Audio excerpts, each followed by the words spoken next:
Hey everybody, this is Mr. W. Our topic today is how to use multiplication to make equivalent fractions. Write two equivalent fractions for 4/5. I'm going to start with the fraction 4/5. Equivalent means that it's going to be a fraction of the same size, but you'll notice that the numerator and denominator will be different. We can use multiplication, and it's just an easy two-step process. We multiply the top number, which is the numerator, and then we multiply the bottom, which is called the denominator. I'm just going to pick 2. That's easy enough. 4 times 2, the 8 on the top. On the bottom, 5 times 2 would be 10. So an equivalent fraction to 4/5 would be 8/10. In this case, we were asked to do 2, so I'm going to just over here do the same step. 4/5. Instead of multiplying by 2, I'm just going to multiply it by 3. 4 times 3 is 12, and since this is a fraction, I'm going to put in my fraction bar. 5 times 3 would be 15. So my three equivalent fractions, we started with 4/5. That would be equivalent to 8/10. And that would also be equivalent to 12/15. So these are our equivalent fractions. We started with 4/5 and we ended up with 8/10 and 12/15. Remember that fractions show part of a whole. Every fraction has 3 parts. So for example, the fraction 1/2, the top number is called the numerator. The bottom number is called the denominator, and this line here that divides the numerator and denominator is called the fraction bar. The word equivalent means equal, when we're talking about fractions, is equal in size, space, or proportion.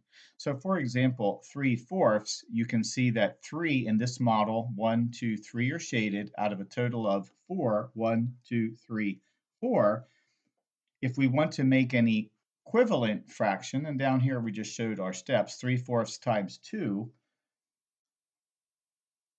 just basically kind of doubling that. 3 times 2, I'm going to show that up here this time. 3 times 2 would be 6, and 4 times 2 on the bottom would be 8, and that is an equivalent fraction. Notice that it's the same size. We're taking up the same space or proportion as this, but we're just showing, instead of 3, we're showing 1, 2, 3, 4, 5, 6 out of a total of 1, 2, 3, 4, 5, 6, 7, 8. Same thing here. If I multiply 3/4 by 3, 3 times 3 would be 9, and 4 times 3 would be 12, so that would be equivalent, and it would look a little bit like that. And you can see that it's the exact same amount of green and space here, but that notice that we have a greater amount of pieces or slices here. Write an equivalent fraction for each, and I'm going to use my multiplication. 1/3, I can just multiply by 2.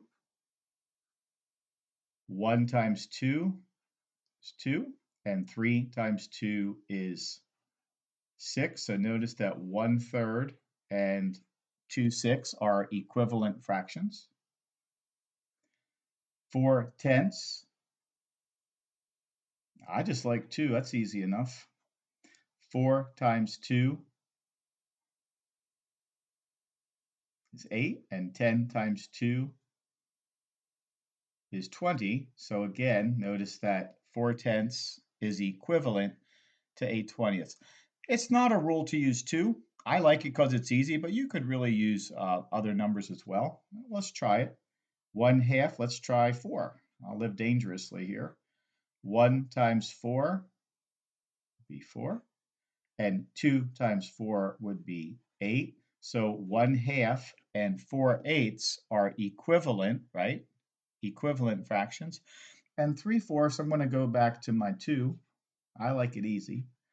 3 times 2 is 6. 4 times 2 is 8. So we could say that 3/4 is equal to 6/8, or in other words, 3/4 is equivalent to 6/8. And finally, you can check your work with cross multiplication. Write an equivalent fraction for 4/5. If I use 2, 4 times 2 is 8, and 5 times 2 is 10. Now let's just say if we wanted to double check and make sure, I can take my two fractions, 4/5 and 8/10, and use cross multiplication. 5 times 8, that would be 40. And 4 times 10 would also be 40. And notice on the left 40 and on the right 40 is equal. So that's a way to prove that we have equivalent fractions. Okay, thanks everybody. I hope this was helpful on finding equivalent fractions using multiplication. And we'll see you next time.